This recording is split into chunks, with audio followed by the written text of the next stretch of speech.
A Vado si conclude una vincente campionato di eccellenza ligure con la finale nel campo neutro di Vado tra la Cairese e il Ligorna. Gli ultimi 90 minuti per decidere quindi chi conquisterà un posto al sole in Serie D e chi invece dovrà vedere gli avversari festeggiare al termine della sfida. Cairese riduce da un'autentica battaglia contro il finale, Ligorna dal rotondo successo per 3-0 contro la Genova Calcio.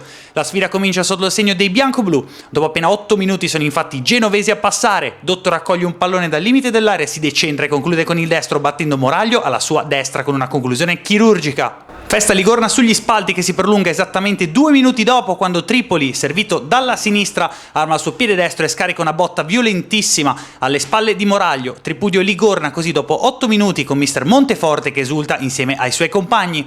La Cairese subisce il colpo e sembra non reagire. La prima occasione arriva al 20° quando Durante conclude dal limite dell'area con Azzori che blocca in 2 tempi e fa sua la sfera. Il Ligorna però continua ad aggredire gli avversari con Cellerino che sfera il tris con questa conclusione a giro che regala solo l'illusione del gol ai tifosi bianco-blu presenti. Tris che arriva però al 30° quando lo stesso Cellerino trafigge Moraglio di testa su calcio di punizione dalla sinistra da parte di Dotto. Triplo vantaggio dunque per il Ligorna e festa che comincia a materializzarsi.